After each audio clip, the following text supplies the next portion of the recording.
Yeah, so Cody Kellum here, 38 years old, born and raised in Oregon. Went elk hunting for my very first time when I was 9 years old, archery elk hunting with my dad, and have been hooked ever since. Spend as much time in the woods in September, pretty much the month of September, and then expanding things into some rifle hunting later in the season. It's been pretty fun to kind of learn something new and challenging. Grew up here on the west side of Oregon, so Roosevelt's has been our background. Been bow hunting since I was 12 years old, so spent a fair amount of time, had an elk tag every single year here over the counter in Oregon. So, and then about 2012 was the first year ventured out of state, hunted Wyoming, and then every year since it kind of just branched out from there. So the last 8 years or so has been really fun, just kind of going explore new country and trying new things, and just seeking adventure in the fall. So that's a little bit about me. Trent? Yeah, so much the same. I live kind of about an hour from Cody, so I live right on the coast of Oregon. Like Cody said, we grew up chasing Roosevelt elk, and if you've ever chased Roosevelt elk, it's a challenge in its own. And then we ventured out from there and realized that there was so much more opportunity out of state as well. So anyway, at about 2012 is when we started to do that. So it just opened up the door for so many more options and so much more to learn, I guess, in the elk hunting realm. And so we've been super blessed with what we've been able to accomplish and what we've done, and super proud of where we're at now. So, and we get to talk to people like you. Yeah, so we picked up a video camera in 2007, basically because we had never seen anything that like related to what our hunting style was, hunting in the jungle, the Pacific Northwest. And so kind of got intrigued, just kind of, we didn't know other than press and record what it was, and kind of got inspired by some other filmmakers that made a DVD here locally, and then watched a fly fishing film and kind of sparked everything. So we started doing DVDs and did a TV show on Sportsman's Channel like back in 2012 season. And then started going on YouTube in 2016. So kind of document our adventures, throw them up on the YouTube channel. So that's kind of our media background. And yeah, we have fun doing it. There's 4 of us, Trevor, which is Trent's brother, and then Steve Howard's the other partner in ours. So yeah, we have fun and just document the reality of it. So our biggest thing is it only takes one, and raghorns fill the freezer. So. Our motto is entertain, educate, and inspire, though. So yeah. I guess my biggest question is being a real active hunter, but on the East Coast and from New Jersey, we clearly don't have any elk. We are the most densely populated state. What would you recommend as like a first DIY hunt out west in terms of, I know out-of-staters, it's a real pain sometimes to get lottery slots, and, just wanting to go for the experience. Is there a state where there's decent over-the-counter tags that somebody can really jump in head first, whether it be bow or rifle? Yeah, there's actually quite a bit of opportunity. The first that come to mind would be like Idaho or possibly Colorado. But there is also other states that if you do have the passion and want to come out west, really it's points are your friend. I mean, that's just the bottom line. Like states like Wyoming, you can get an elk point for $50 a year or $75, something like that. It's really affordable, so you can kind of plan your hunt around when you're going to probably draw.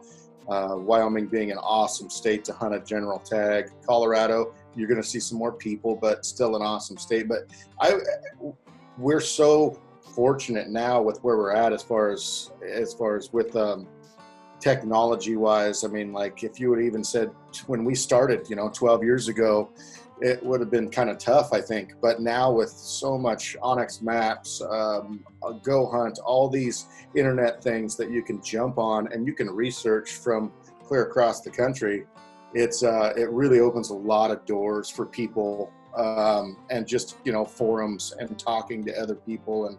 And usually, I mean, elk hunters, they're usually a pretty, they're tight-lipped, obviously, sometimes about their spots, but there's a lot of times that, you know, people are honestly real forthcoming with information. So I would start there and just, you know, just start doing the research and just start opening up doors and seeing where that takes you. We get a ton of emails on, man, I just did my first out-of-state hunt. I was unsuccessful possibly, or successful, but I was unsuccessful, but I learned so much that I had the time of my life. And it's just, you know, and that's what we do a lot on our YouTube channel, I think, is we try to show all of the things that we screwed up on, all of our mistakes. And so it's to like, give people kind of a more of an insight of what not to do at times, you know. Awesome. Yeah, and I think, like, and Trent talked about Colorado and Idaho being, those are the two easiest that you can, for the most part, show up mid-season, go down to a sporting goods store, pick up a tag. Idaho, the last 2 years, has sold out of tags during season. So that one you might want to plan a little bit further ahead on. As far as Colorado goes, it's the highest density of elk population in the West, that state. It's also the highest number of hunters. So there's definitely a lot of pressure in Colorado, and it is the closest state from anyone traveling from the east to hunt. So generally when we've been there, you know, you see a lot of Ohio plates, Pennsylvania, Michigan, kind of those northern kind of central states.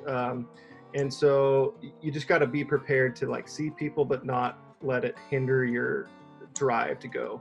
And typically, you know, you can roll into a trailhead and have 25 to 30 cars at a parking lot, and it's intimidating. But in Colorado, there's also a lot of backpackers, a lot of scenic.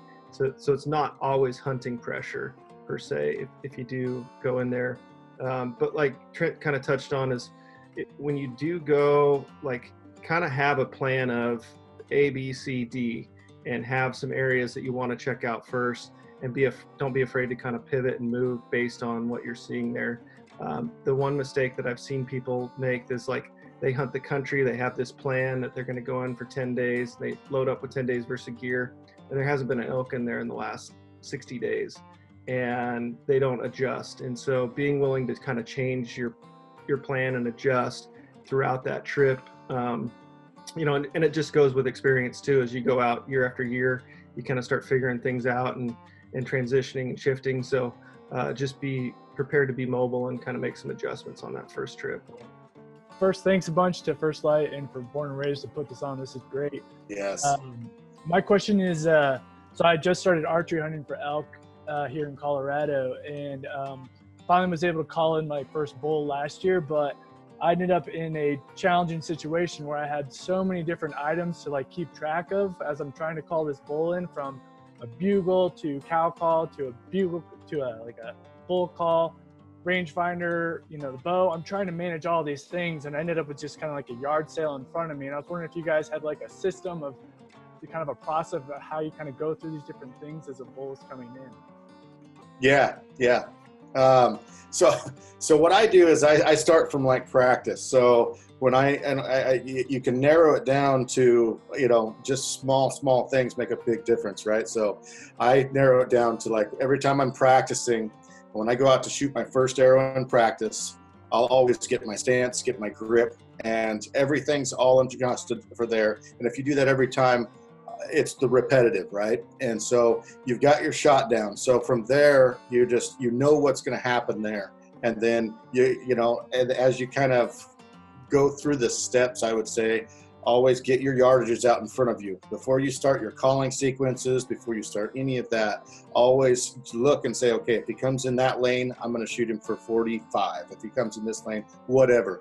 And so you've got that down already. So if you check all these boxes off before you start your call sequence, then all you're worried about is just, okay, now I just need to talk to him. I need to figure out what he wants to do and what tempers him the most. All we're looking to do is spark his buttons, right? So, and then when it goes down, everything is in sequence from when you've shot in your backyard or wherever at your range numerous times. Your stance is already there. All you're doing is putting a pin on where you want it to hit, and then you're kind of blocking everything else out in the back of your mind. And Cody, go if you can elaborate on that. Yeah, no, the biggest thing, like, and that's tough. I'm assuming you were solo hunting, it sounds like, so you weren't so that that's a challenge in itself. You know, not having someone there calling for you where you're just focused on the shooting side of it. The biggest thing is to, like, from that experience after, you know, your yard sale happens, is to kind of like sit down and be like, okay, what went wrong? And try to like learn from those mistakes, you know, whether it's take notes on your phone or whatever else, to really like understand what foiled.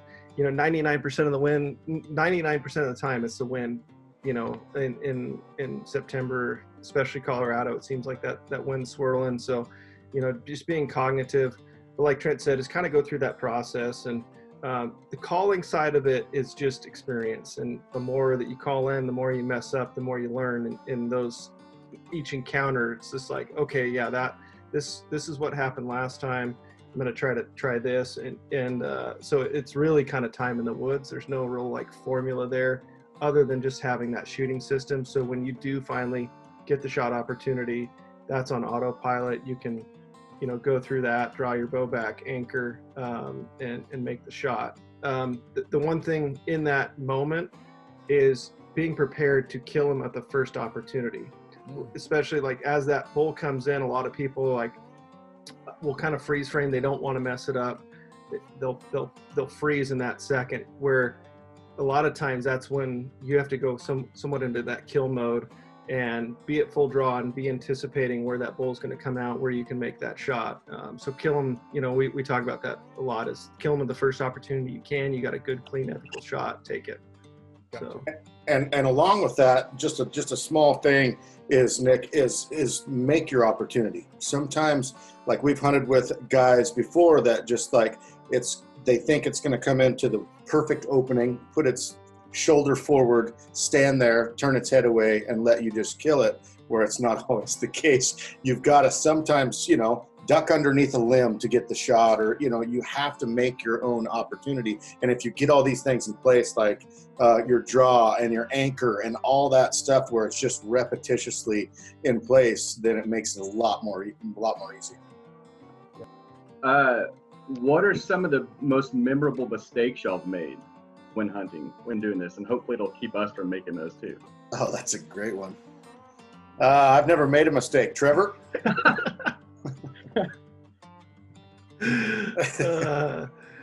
Man, there's honestly too many to count. I am trying to think. I would say the early on, being afraid to set up in an open, so you duck and cover essentially. Bull comes in and you're behind the tree. Specifically, I can't recall exactly when that's happened. I know I've made that mistake a time or two, so that's a great thing. Like First Lite makes phenomenal camo, and don't be afraid to stand in front of those objects in the shade and be able to be out in the open. I think that's a pretty common mistake. The number 2 mistake, I think people give up too early on the bull, and the first time it comes in, it takes off. Maybe it didn't wind you, maybe it caught just a little bit, and they're like, "Up, encounter's over. Let's head back to the truck. It's 9 a.m." Our biggest thing is if we'll give that bull an hour and recharge and go after it again. And we hunt, like our favorite is between 11 and 2 o'clock, midday madness. So I think a lot of people just think that, you know, maybe experience of deer hunting, you know, they move early, they move late, and midday is kind of a waste. And for us, that's kind of that time when they bedded down, bull's comfortable with his cows, that's when he'll come in a lot of times. Where in the morning or in the evening, they're on a place to move and they're just going. So don't give up early on an elk, I would say. Big time. I don't know if Trevor was going to say something or if he's just. I was on mute. Fun in the sun. What are you doing? Am I still on mute? Yeah. We got you. Yeah, I was enjoying this sunset, guys. My bad. That's my bad. Oh man, no. I think what Cody was saying too is 9 times out of 10, it seems like the times that you screw up, we are. If you've seen any of our stuff, we're super aggressive. So it's going to be like really, really jeopardizing. The wind's quartering to me, and if he comes out in that lane, I better shoot, or else he's going to win me in the next few steps. So I'd say wind is a lot of the mistakes that we make. it's like, why? There's sometimes it just looks so easy and it's just delivered to you on a silver platter, and then you go screw it up huge, and you're just like, I didn't even test the wind. That was dumb, you know. So wind is a big one. I would say when Ty forgot a sleeping bag was kind of a big mistake. That was big. That was pretty big. Kind of, I guess the question would be, how do you handle a bull that's surrounded by cows? So a quick story, last year was my first year going after them with a bow, and I was able to locate elk based off of just being friends with some guy on Facebook that I met that was going to the same unit. He shot a cow. We went back the next day, called, had a bull call, got the wind right, started trying to do like a Paul Medell slow play thing, and he wasn't going for it. He seemed kind of just not interested. So I went his way about 75 yards and called. Cal called, and he let off a big bugle, so I just took off running his direction. I couldn't see him. It was all thick, you know, and I couldn't tell how far he was. I got to an edge of a ravine and realized he was way further than what I thought, dropped into the ravine, and started to lose my cover. And this bull is bugling the whole way. He's losing his mind, and I'm about to lose mine. And I got to the bottom of the ravine, and I look up, and there's about 7 cows between me and where he's calling from. I never actually laid eyes on him. And so at that point, it became a cow hunt, and unfortunately, they busted me. And so I look back on that, and I wonder if there was a better way. Maybe I should have circled all the way around or not lost my terrain. But just in general, how do you handle a bull that is surrounded by cows? That honestly is probably one of the hardest scenarios, right? You know, in September, was that mid-September, early September, late September? That was mid-September, probably a little early on. It's September the 13th. Okay. September 12th, somewhere in there. Yeah, and so a lot of times those cows will actually lead the destination where that bull's going to go. Was that early in the morning, midday, late in the evening? Yeah, early morning. So typically that's why we kind of hunt that midday, and I kind of talked about it earlier, is wherever those in the morning, a lot of times the bull's cracking off and you hear him bugling, and you think he's taking his cows and pushing them away. Necessarily not the truth. What's happening a lot of times, those cows are actually lead cow's leading them to bed. They're going in that destination. That bull's going to be the trailing elk. A lot of times they end up going into a bench and bedding. And so where we typically, you know, even if those cows moved off, as long as you can hear that bull bugling, trail them, you know, even if you lose cover or not, and hunt that bull after they've bedded for a couple hours. And that typically is like that midday madness where you can call those bulls out of the bedroom per se. And once they're bedded down, they've rested for a couple hours. They've been rutting, you know, all night and morning. When those cows are bedded down, that's typically the only opportunity a lot of times that you're going to get that bull to leave the cows if you're going to try to call them in. And another, you know, fashion is to go silent and then just start doing that herd shadowing technique, and, you know, if that bull is bugling, you know, and slip in and hope that you can get him on the perimeter of those cows. But typically our style is to go in like a wrecking ball midday and try to call him out of his bed. Cool. Yeah, no, that's totally Cody. Yeah, Cody hit that head on the nail. You mean the nail on the head, or? It makes total sense. That's what I said. Yeah. No, I think a lot of people, and we've heard it so many times with the people that we've taken hunting is well, they're moving off. They don't like my calls. They don't like what I'm saying, you know. So just don't feel like, wow, I just screwed up and just, you know, lost the whole herd or whatever. No, they have a place. The lead cow she is the leader of the herd. You think the bull would be, but the cow, she has a place that she wants to go, and she's going to take them all. And he will follow, and he'll push them around. Don't get me wrong, but she leads the whole organization. And so if you play their game and get to where they bed down, he thinks they're fine, they're okay, they're over there, I know where they're at, I'm going to go out and face this guy off. It might, on a big herd bull, that might help you out a little bit. And also not to like back out. just stayed with the herd half a day, you know, to try to keep them in range where we can hear them, to where we can move in midday, noon, 1, 2 o'clock to try to be able to get a shot opportunity. So welcome back, Steve. Hit your camera on there, Steve. People want to see. Mine's dropped like 7 different times. I'm trying. My bad. That's my bad. Thanks, guys, for doing this. Yeah, this is fun. Yeah, it is. I have heard multiple hunters mention that they try to use hunting pressure to their advantage. How does hunting pressure in over-the-counter general hunts affect your planning? And how would you recommend that we try to use hunting pressure to our advantage? That is a good question. Thank you. I would say, I made it. you know, oh my goodness. There he is.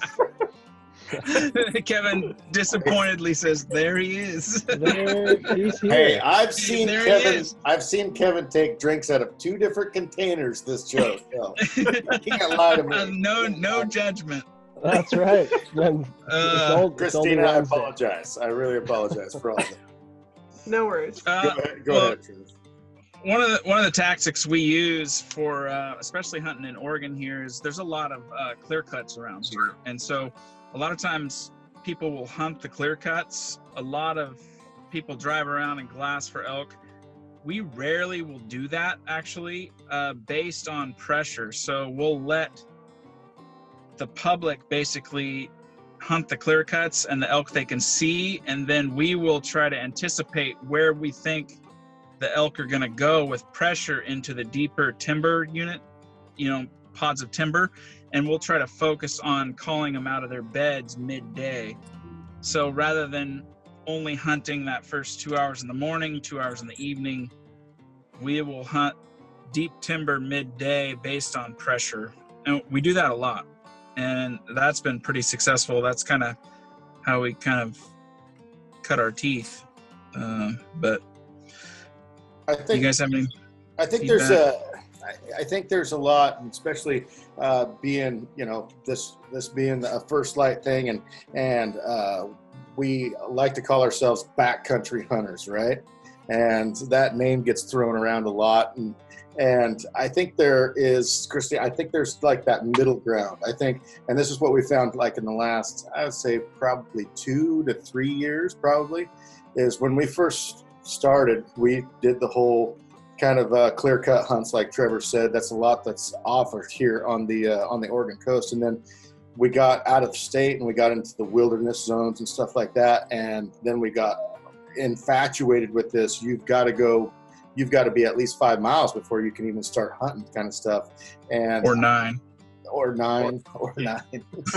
But I think there's so much opportunity, I think, in that pressured zone. You're going to have those road hunters. You're going to have 2 categories of people, in my opinion.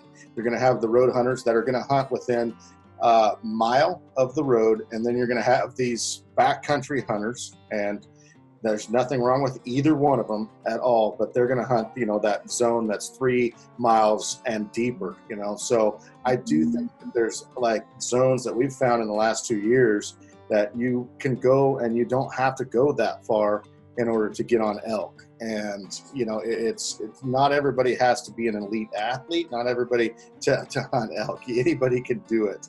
And we all just, you know, come in at different points, right? So that would be my advice. Of course, yeah, find where you're at, cover ground, and yeah, it's definitely leave it up to yourself. Thanks for doing this, guys. Appreciate it. A lot of good information already. This one's kind of vague, I guess, but what would be like your top like 3 eScouting tips? I'm here in Washington, near Seattle. I got to drive to the other side of the state to elk hunt, deer hunt. You know, onX is great, but you know, what would you say is like the most important thing that you're looking for when looking for elk and or deer, just in an area you've never been? So Steve, I think, and Cody.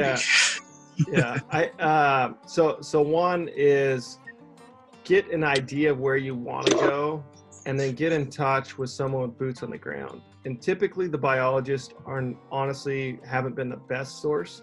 Where we've had our best information has been game wardens, some of those. And so when you start pulling out those the areas that you think elk need food, water, shelter, those three things, if you can find those areas, talk specific and ask specific questions to those areas. And usually once you can there's somewhat of a key combo per se with those individuals, and it's like if they know you put in the time and you're not just randomly calling up and it's like, hey, I'm headed to unit XYZ, where's a good spot to go, they'll kind of feed you that cookie cutter answer. But once you kind of line in into where you have an idea and here's my plan, what do you and throw those scenarios, what have you seen for pressure, what have you seen, those generally have been some of our best source of information.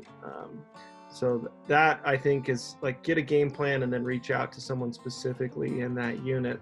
And like I said, the biologists have been okay, but typically like a game warden has been very, very forthcoming with information. The one thing I would add with that is it's obviously a liability a lot of times when you're talking to those kind of people. So tell them your condition. Tell them, okay, I plan on hunting 3 or 4. I can backpack for 4 days, or I can do this, because they're obviously not going to want to tell somebody that's someone they don't even know or have seen to go 5 miles deep. So tell them, if there's that case, tell them that you can actually do that if you need to. Go ahead, Steve, if you've got anything else. Well, I was going to say, don't leave out like Google Earth too. That's not only do I use Onyx, but I also use Google Earth too on the computer. That's another good source to look into, because like over here, the updates sometimes are a little bit newer with Google Earth as opposed to Onyx. So I think both those for the eScouting part help a lot. And like Cody said, all the talking we've done in the past, the game wardens just seem to be a lot more help. Seems like they spend a lot more time in the field. And then on the eScouting side of it, the one thing is people are going to look for hard to access or trailhead. Like they're going to go to trailheads first, and then they're going to start looking at hard to access spots. And like kind of Trent alluded to earlier, is don't be afraid to to hunt the overlooked spots, almost the too obvious. Like we've had some great elk hunts right off a highway, within a half mile of a major highway, where like it's these pockets that it's not, you can't go in there and backpack for 4 days, but everyone's like, well, you're like, we've heard cars the entire time in the background and bulls screaming. So don't be afraid to look at some of those almost too obvious spots that are where you park along a highway or a freeway. You're not even on gravel or at a trailhead. So. Ooh, hey guys, I appreciate you doing this. Born and raised, guys, you helped me out more than I can tell you. So this year, first year hunting, I'm gonna go up to Idaho. Been in Colorado the past 2 times. So I wanted going to an area with wolves. We do have a little bit of intel on the ground there. Just basically my question is, like, when you go to a wolf dense area, wolves are established there, do you see these areas that were like good for you last year tending to be as good as in other states, or is it a lot more blank slate where a lot of these areas aren't the same? Yeah, it's we haven't hunted in wolf country, but just a number of times. I did in Montana, and then Cody and I did in Idaho with Spec and their crew. But I think it kind of goes back to kind of Richard's question at first, as far as just like when you go into an area, it would be we like to pick at least 3 spots. So we'll pick three different spots, and if you can't go, so in a day you can do let's say a 7 to 10 mile loop. If you're just walking and hiking during the day, you're going to see what you're going to need to see. You're going to see the sign that you need to see. You're going to see if there's elk there, or find elk, or hear the bugles. And I would just say in wolf populated areas, I think these elk move a lot more, and I would stay mobile as you can. Yeah, and the other experience that we've seen in wolf country is they are generally they cannot be. They might be less vocal, so it's going to be relying on tracks, rubs, some of that sign versus bugles as much. Definitely still callable, I would say, but generally speaking, in that wolf country, you don't hear as many bulls bugling.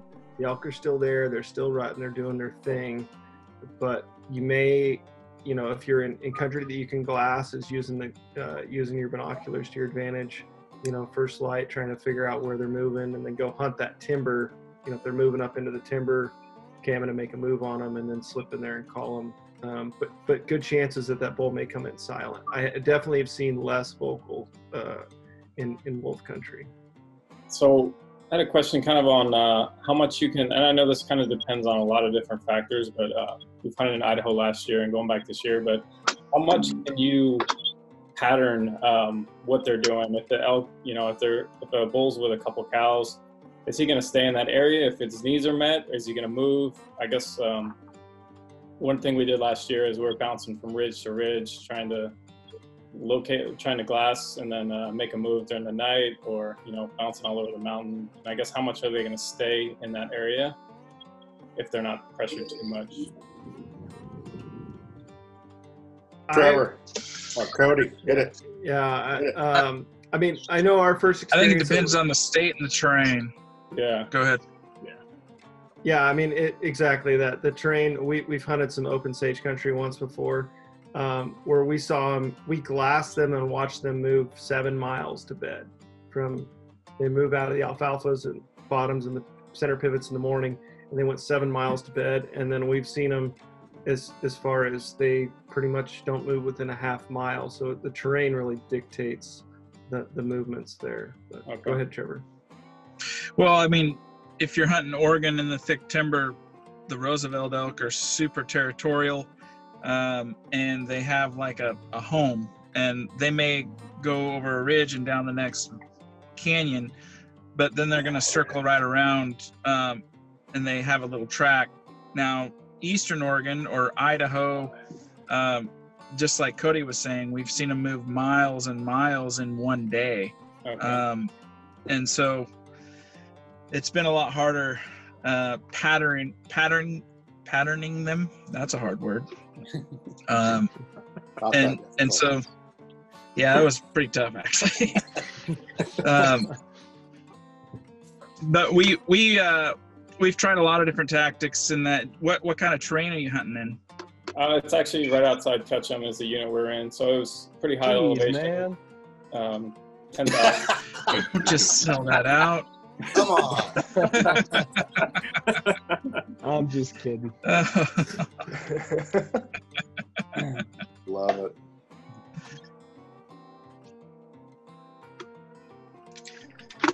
Anything more on that one, guys? All right. We have a little saying here in Ketchum that is "stay out of my waters," but you can come back. It's fine. I really appreciate it. But so I'm lucky enough to have grown up hunting in the South. Started hunting pretty early. My dad got me out. I was about 7 years old on my first hunt. But then I'm lucky enough now to be getting stationed out west. So super excited to start doing that western style of hunting. But my main question is, going from switching from the southeast, tree stand, thick timber style of hunting, to going out west, what's going to be the biggest growing pains I'm going to be encountering during that? First off, thank you for your service. I'm assuming that you're in the military or one of our armed forces. Sure. Yeah, that's awesome. Thank you, man. Appreciate that. Thank you. Appreciate that. Yeah, so I think what you're going to see is hills up and down and big hills. big country. They're going to be considered mountains. Yeah. No, it's just I would say a big change is probably going to be elevation, altitude. That's probably going to be something that might take you a little bit to get used to out here. Maybe not. Some people it doesn't, but there are people it does affect. So that might be a little bit of a challenge at the start. And I've been hunting out west since I was a little tiny boy, and I've spent 2.5 hours in a tree stand in my entire life. So you probably aren't going to do a lot of tree stand hunting. Yeah, I'm looking forward to getting away from that. A little bit more active.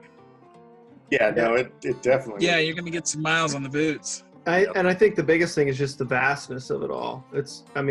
Probably the intimidation factors. Like you can roll into some national forest and there's, million acres and you're like, where do I start? And you just got to pick a spot and start, crossing it off. So that I would say that's probably for the intimidation factor is where do I go? Start somewhere, go say, yeah, I love this spot, or I'm going to go on to the next spot. So. Right. Definitely. Don't let it scare you. It's just steeper and more rugged, but man, and what I tell a lot of people too, that just, take it all in, look at it, take pictures of it. That's half the hunt is it's not always about killing an animal. It's about what you see and what, all the opportunities that you have. It's pretty awesome. So. And then the other thing that I would recommend is don't get married to a spot. So don't just find a spot and you have 10 days or whatever you have dedicated. And even though you haven't seen an elk in the first 4 days, say, well, maybe if we just pound this spot for the next week, maybe we'll find our opportunity. Some of the best hunting opportunities and successes that we've had over the years is when we pull out with 2 days left in our hunt and go to a completely different spot we've never even been before and hike in. That has been some of our best success. So don't get married to a spot, hit a bunch of spots, and you'll find them. Yeah, sorry about that. I'm trying to get my mic off of me. First of all, I want to thank you guys for having us on here. Was I the only one that was surprised that the morning race crew was on, or was that kind of a known deal? No, it was not known. You were should have been as surprised as everybody. Yeah, I was kind of disappointed that Dirk wasn't on here, but oh well. we told him he couldn't come. We'd also have to have like a 4-hour hangout for that. He's a talker. Yeah, no doubt. Hey, my question is, like over the last several years, I have not had a problem at all getting within 100 yards of an elk, within 100 yards of a bull, talking. But it seems to me that after I get from that 100 yards in, that the vocalizations seem to get quieter and quieter. Obviously, the elk are getting more wary if you're talking when you're in there. But I just wondered if you guys have seen that happening, and if you have, how have you dealt with that? I remember the first time we ever went out of state in Wyoming. We would push in, and that exact same thing would happen every single time. It was so frustrating for us because we had never experienced that before. And going out of state, it was just a different game. And it seemed like all the elk would shut up, and then they would actually move in silent, and we'd get busted over and over again because we kept moving thinking that we needed to catch them, that they were leaving, but they were actually shutting up and coming to us. And so we started changing our tactics a little bit to when they started going silent and we knew we were in that 100 yard zone, setting up for a bit, and raking a tree is kind of a go-to to try to get them to close that distance, that noise factor, rather than just calling at them. And that seemed to help us quite a bit. And we've killed a lot of elk doing that tactic. I would totally agree. Yeah. Totally agree. Because I think a lot of it is people have those, those few calls, right? They can blow a cow call real well, and then they can blow a bugle real well, and they think that's gonna be the way to kill elk, which is honestly the way to kill elk. But still sound like them, make noises, make sounds. Rubbing, I think a lot of people don't use that tactic as much as they should, is just rubbing trees, breaking sticks, breaking sticks, stomp on a root, whatever, you can hear that through the ground. And I think, yeah, Trevor hit it on the head there. I think it's that thing to pull them from that 100 yard, which if you get a lot of elk within 100 yards, you should probably get your number and you can come on with us anytime. Because it's that 100 yards. It's that 100 yards in it's just like, yeah, if you can get them to there and they can commit, then it's go time. But yeah, sounding as natural as possible, doing that one little thing sometimes, and whether it be a chuckle.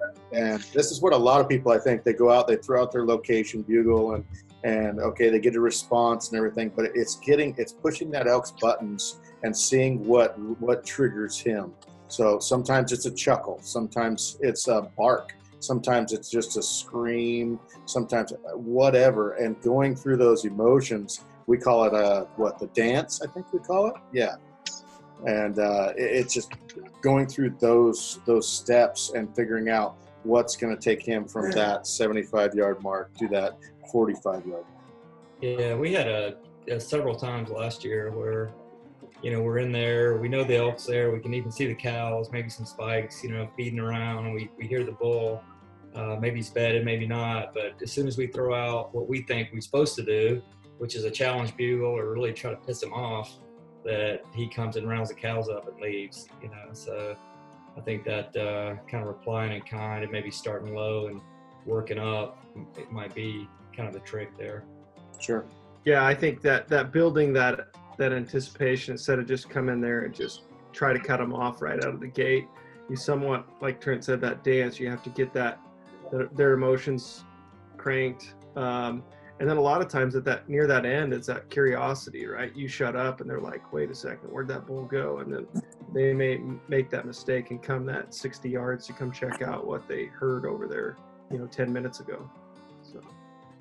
And another tactic that Cody does really well is, like Trent mentioned, like a bark.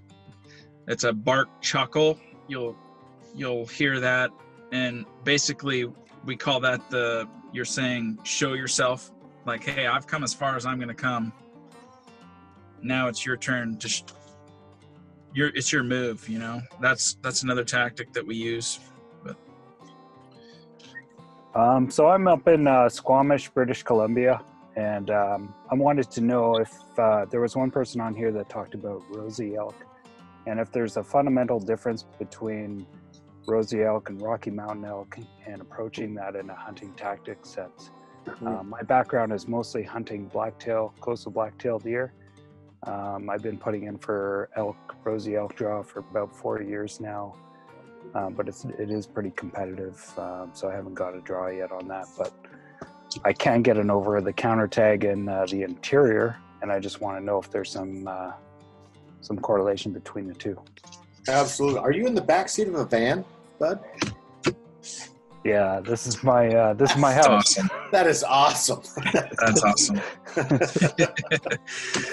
There's a huge difference between the two, I think. Okay. A huge difference, I would say, too, and a similarity. I think what we've always said, Roosevelts are more aggressive, but Rocky Mountain elk are more vocal. Which you would think that a bull that's bugling a whole bunch is more aggressive, but that's not necessarily the case. We found that the Rocky Mountain elk, they'll bugle a lot, but they move a lot of distance. The Roosevelts have territories, and in BC, I think you said you're at, it's a lot of timber, a lot like probably Oregon, I'd imagine, and because of the timber and terrain, the noise doesn't carry as much when they bugle, so you're not going to hear them probably as readily.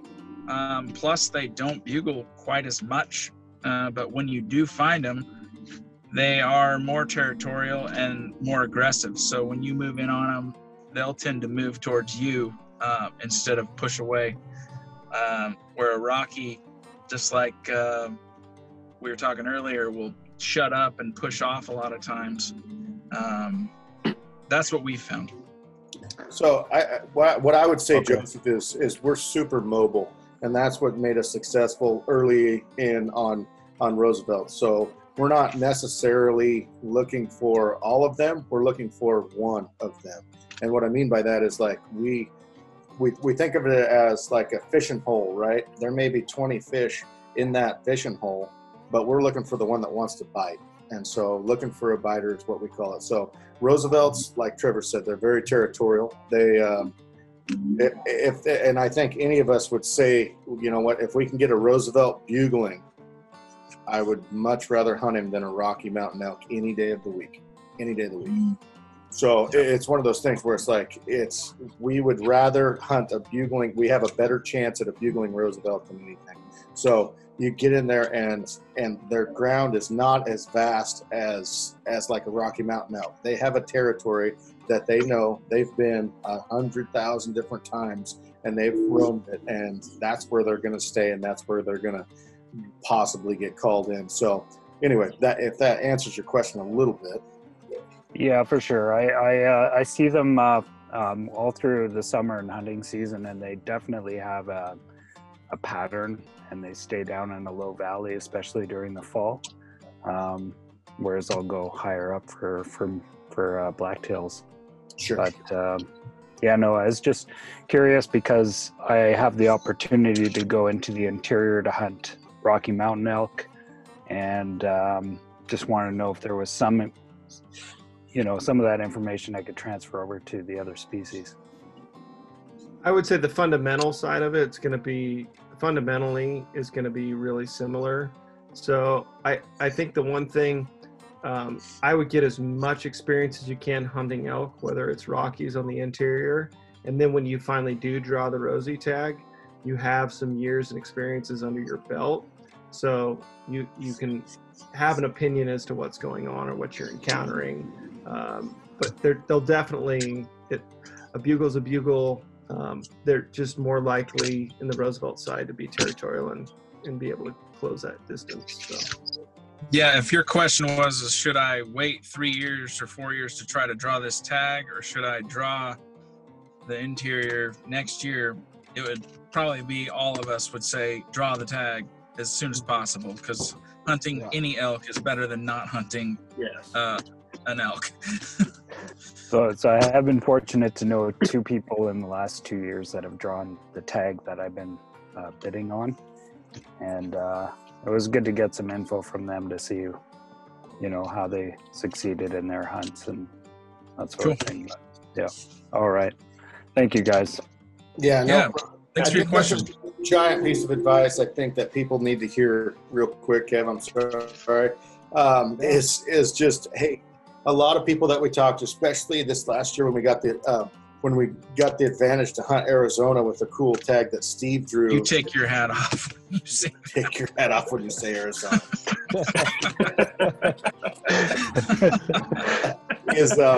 is we'd run into a ton of people that would say, hey, we haven't hunted elk for 5 years because we haven't drawn a tag. Well, it's just like Richard was saying at the first of this whole thing, the first question is like, I'm coming out west to Colorado. There is these states that offer tags every year. And if you want to be successful and consistent at hunting elk, you've got to hunt elk. So there is affordable things that you can do. It doesn't cost a fortune to go hunt elk every single year if you kind of budget for it in small amounts. So anyway, that's what I would say to a lot of people is like, well, how am I supposed to learn all those hard knocks in 1 year because I finally drew a tag? There's a lot of times that you can position yourself for learning this stuff every single year. Sweet background. There you go. Hey. Oh, I gotcha. Nailed it. Cheers, everybody. Hey. I promise I'm paying attention. My bro next to me wanted to be in on this thing, but we're social distancing. So he's over there. So the question I have, always got to have the American flag behind me. Absolutely. So the question I have is, what do you guys think the biggest game changer you've made over your hunting careers? Is it improving your calling ability? Is it a nicer set of glass you decided to upgrade so you could see further? Was it just trying to cover as much ground as possible? What do you guys think that, in my kit or whatever I have has been the biggest game changer that helped me succeed, that you were like, holy crap, I really like that? I wouldn't say it would be any of those, in my opinion. None of them. You can shoot the best bow. You can draw the best tag. You can have the best pack. You can have the best camo for Lite. But Nice. if you're welcome, Kev. But honestly, it's just going. It's just doing it.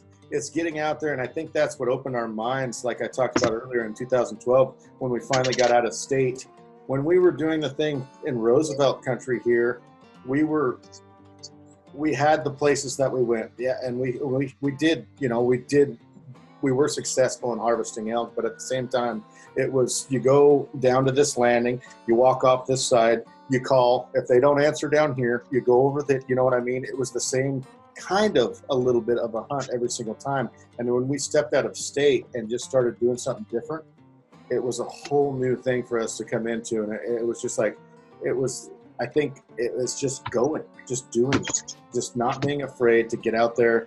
And that was the biggest, I think, for me personally, the game changer for me in the elk hunting side of things is just not being afraid of going to a new place and saying, okay, I want to try to figure it out from here or something. Yeah, and I think like Trent's alluding to, it's the personal confidence in yourself that you're going to be able to go do it. So it's not a piece of gear that you can buy per se, but it's that mental strive of like, okay, I got a tag in my pocket. I'm going to go find a bull elk. I'm going to kill it. And just going and doing it.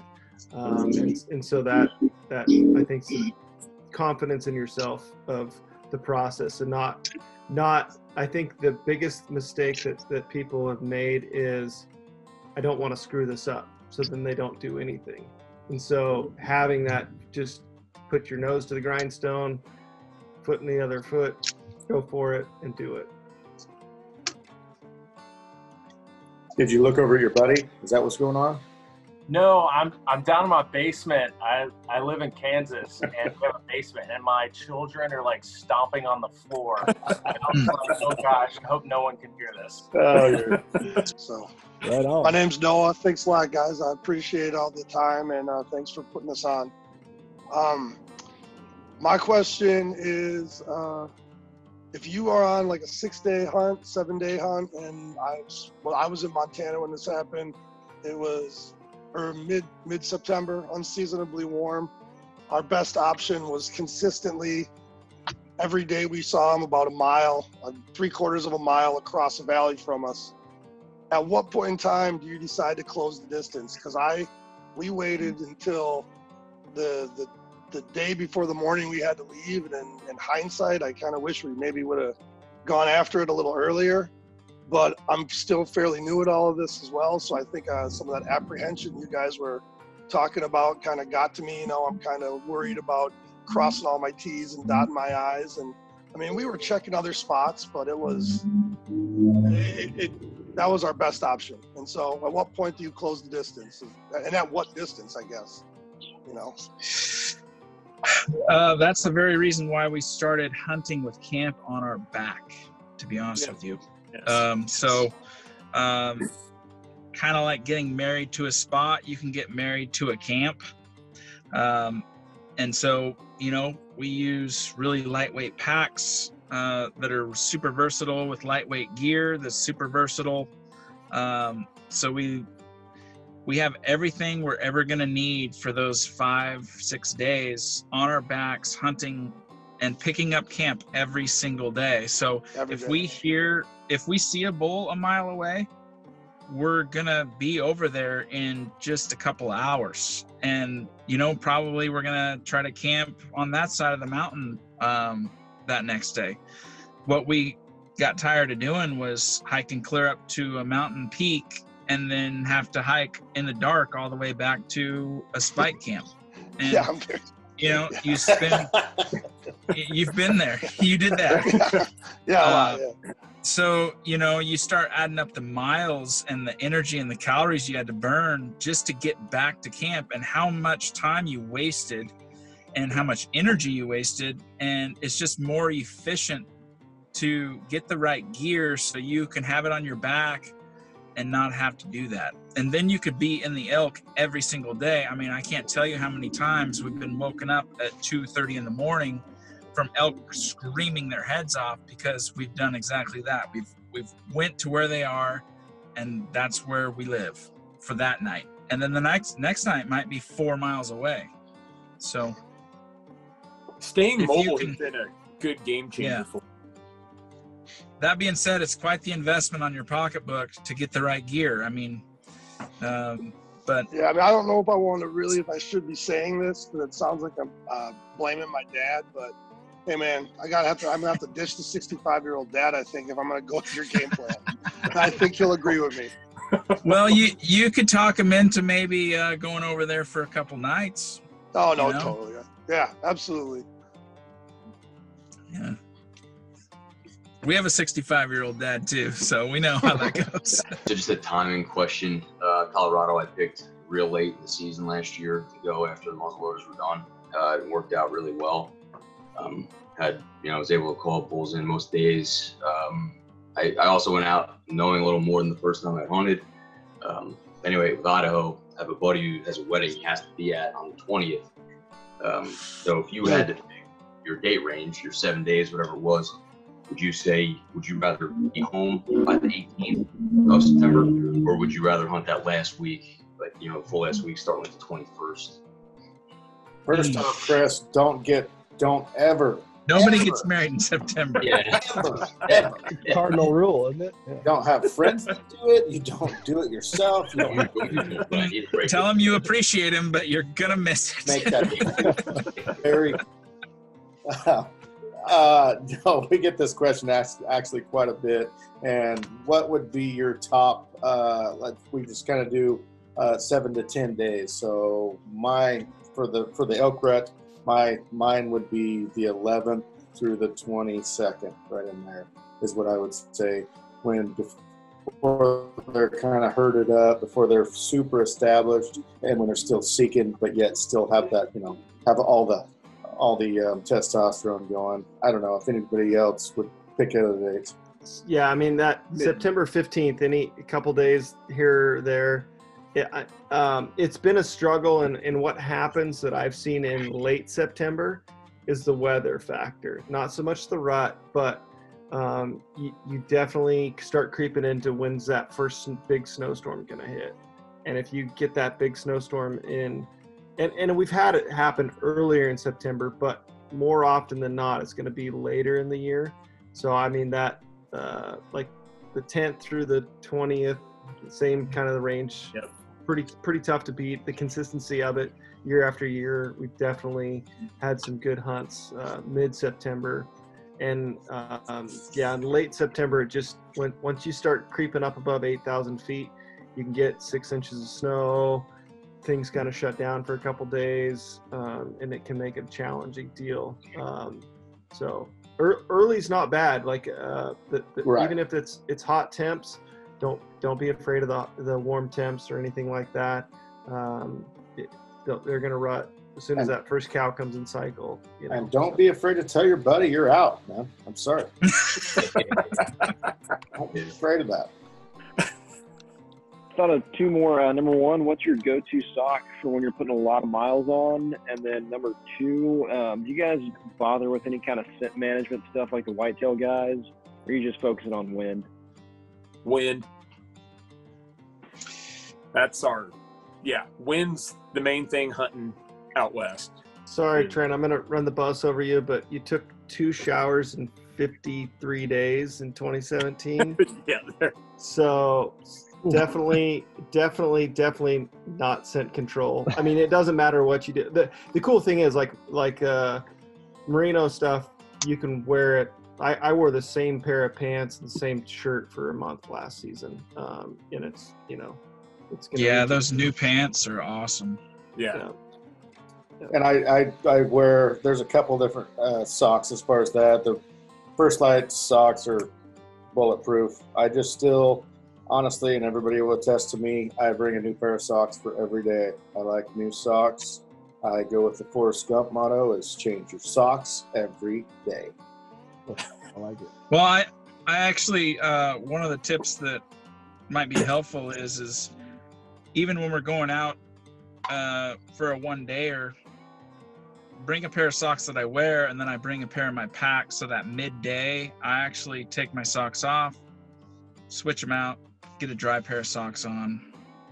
I watched Steve Speck. He takes and hole punches the top of his socks, and he will use 2 pair of socks for a whole trip, and he will wring them out in a crick, and then he will carabiner them to the back of his pack so they dangle off the back of his pack all day long and dry out, and then he'll put them on that night, and he'll do the same thing. And and go over and over with that. What if it rains? It's crazy talk. Yeah, it's crazy talk. But that guy's minimal. He also can get away with, when I was packing like 47 pounds, he was packing like 26 pounds. Half of mine was whiskey, but at the same time, it was still pounds. Priorities. Priorities, Trent. Priorities. I should say regarding that question too, if you guys have any questions about gear, you can shoot me an email at kevin@firstlite.com. I can hook you up. But my question is, if you guys don't mind, I had a phone-in question from my elk hunting buddies. Sent a group chat out, and they wanted to know if you guys had any recommendations on a beginner camera for guys that are just starting out to try to film either solo or two-man hunts. And then my one buddy piled on and said he would prefer if the camera made him look skinny and bleeped automatically when he cussed. That would be great.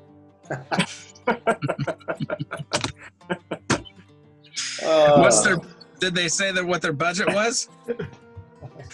No budget. Unlimited. Technology has come so far just within the last, every year, but just in the last little while. I remember, long story short, Trevor bought our first camera on a school loan that he had from college. So true story. True story. Yeah, we're gonna pay you back for that someday, Trev. Yeah.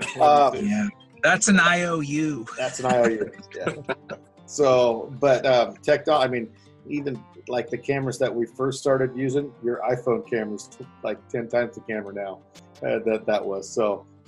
What you can afford is what I would say. Don't let it hold you back. If you guys want to go film your own hunts, if you want to document your adventures, that's the cool thing. I was bear hunting with a guy the other night, social distancing, and anyway, it was brought up, as far as why sometimes do you do this and stuff like that, and my comment was to obviously inspire people, but at the same time, it was because when I'm long gone, my grandkids, my great grandkids, they can watch actually what their grandpa did. It's kind of cool to document your own stuff. So anyway, that's what I'd say. Get what you can afford, and don't let just not having the best of the best camera or device hold you back from doing what you want to do. Yeah, you can get a $200 camera right now that's better than the camera we started with that I paid $3,000 for when we started in 2007. Oh, yeah. So I would say just buy something, and the key is hit record. Just hit the record button, document whatever you can, and then go from there.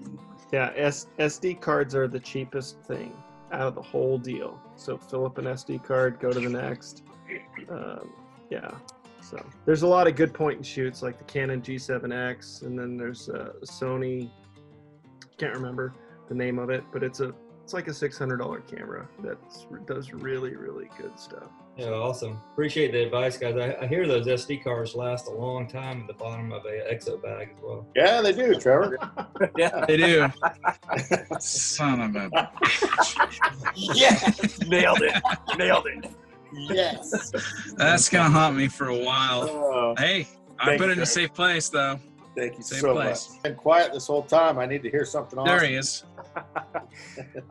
Skipping ahead, honestly, I was wondering how you guys have been doing with the elk of the spring. Anybody shot any turkeys? Elk of the spring. That is There's funny he mentions that. No horns. Steve Areno. No horns. Steve Areno. Yeah, my daughter shot her first mature tom Sunday, youth weekend. So that was really cool. Easter. Yeah, Easter morning. Right now, Chase, we've been into chasing bears around right now. Yeah, okay, I got y'all. It just opened here in Colorado, so.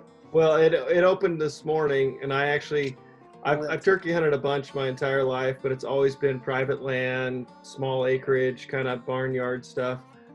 Killed my first bird on public land this morning on a mountain hunt. Nice, man. It was the world's smallest jake, but it was one that I'm like as proud of as ever. So a bull is a bull and a gobbler is a gobbler. 100%. I was super stoked about it. So I've definitely got the fever to go back out and chase them down. So it is so much fun. Yeah. Awesome. Did I understand your text right, Cody, that you missed one? Yeah, thanks for. I didn't get yeah. I didn't get that one. Yeah, no, I had quite the morning. Like, yeah, had a hen inside like 5 to 7 feet at one time. She was cutting, the gobbler was just hammering. Finally, she slipped off. She started putting. She caught me moving to swing on where this bird was going to come in, and he gave me just a small window. I missed. Long story short, I got on another group of birds and called in 3 jakes to 20 yards and wasn't going to pass that one up.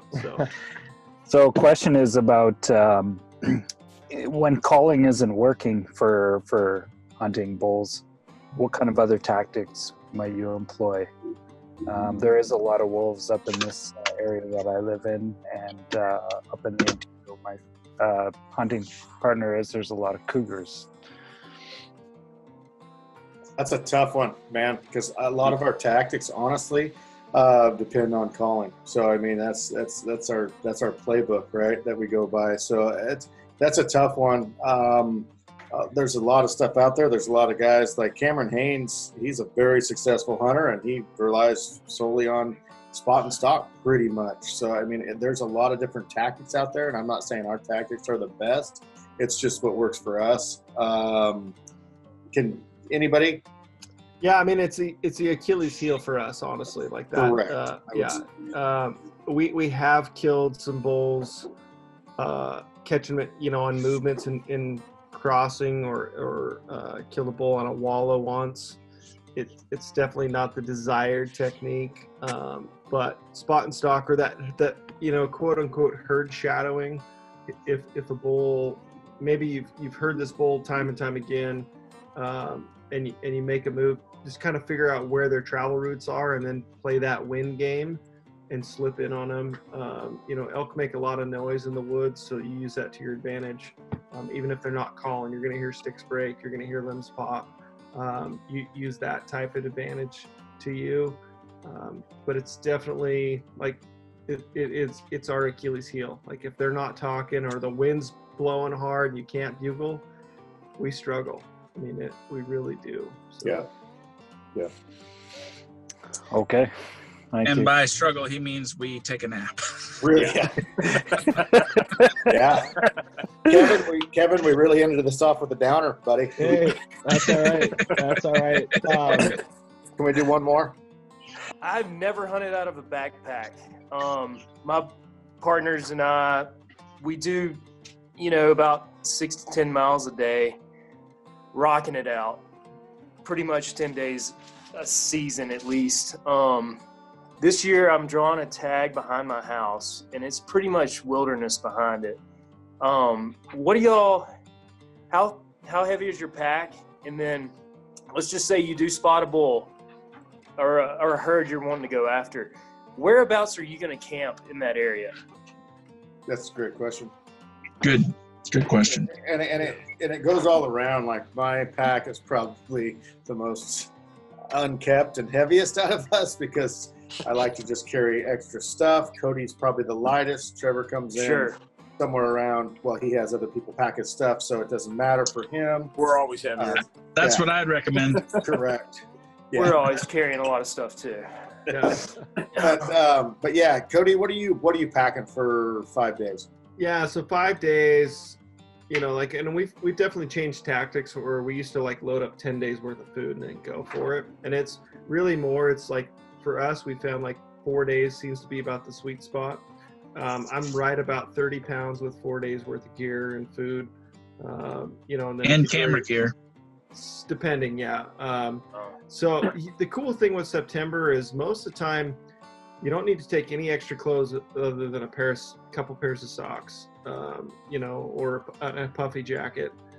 You're pretty lightweight with gear wise. Getting a good light sleeping bag, bivy sack's on a bad deal, or a tarp, or most tents now you're under 2.5 pounds for a tent. So you can really kind of minimalize that whole side of it, and it's ounces lead to pounds, pounds lead to pain. So you just try to really focus in as what's important. The biggest mistake I think most people make on their first backpacking trip is they throw all these what if scenarios and like, oh, what if this happens? I need to take this, I need to take that. The worst case, you got a 6-hour hike to your truck, right? I mean, so like if those things do happen, yeah, you need to have a certain few safety items. Past that, you can get away with pretty minimal stuff. This last week I was over spring bear hunting, and a guy didn't have his sleeping bag. He had like a big canvas tent or big canvas bag, and he slept in his puffy pants and a puffy jacket up on the mountain and made the night and had a drink and a Advil PM, and you know it's doable, it's survivable, you know. So I think a lot of people overthink, like, oh, I need this, I need that, and then all of a sudden you pick up your bag and it's 50 pounds, and that one starts to hurt. So don't kind of try to minimize those what if type scenarios. Invest in a really good sleeping bag and a really good sleeping pad, because you spend realistically about half your time in that, you know, that scenario. And then I think try to do a bivvy camp where you load up camp at night or in the morning and you hunt with your camp on your back, because you're just efficient that way. Every step you take, you're not going backwards. And we're not afraid to sleep right on the elk. We've had cases, bulls screaming all night. Literally, you might at daylight just leave your stuff right there and take off chasing them. It has come back to haunt us because you chase them 6 miles and then you're away from your stuff. But yeah, we're not afraid. You know, kind of play those thermal side of it. If you can be where that wind, you know, going to be below them in the morning, you know, use that wind advantage. Staying up on top, the ridge top, sometimes is a challenge. Getting on them. So. There's a couple extra things if you're going to be camping. Don't camp you want to camp near water, but not right next to a stream or a river where you have no sound advantage. Sometimes you can locate elk, you know, when you wake up in the morning, and if you have something that's really noisy, it could foul you. The other thing, right on top of a mountain, you got a lot of wind. That can be an issue. And then the other thing to be cognizant of is windstorms and camping around deadfall. We've had a couple of hairy situations where you'll want to kind of look around before you pitch your tent. But yeah. Perfect. Sweet guys. Hey Kev, I just want to say thank you from all of us at Born and Raised, man. It's been so awesome doing this. Thanks for First Lite for putting this on. This was awesome. Yeah, you bet. And kudos to you guys too for doing this thing, man. This is a really cool experience for a lot of people, and thanks a lot for joining. And if you have any other questions at all, you can hit these guys up at Born and Raised Outdoors on Instagram, or shoot us an email at kevin@firstlite.com. Happy to help with any kind of questions, gear related or otherwise. And everybody take care, stay safe, stay healthy, and hopefully we'll see you in the Elkwoods.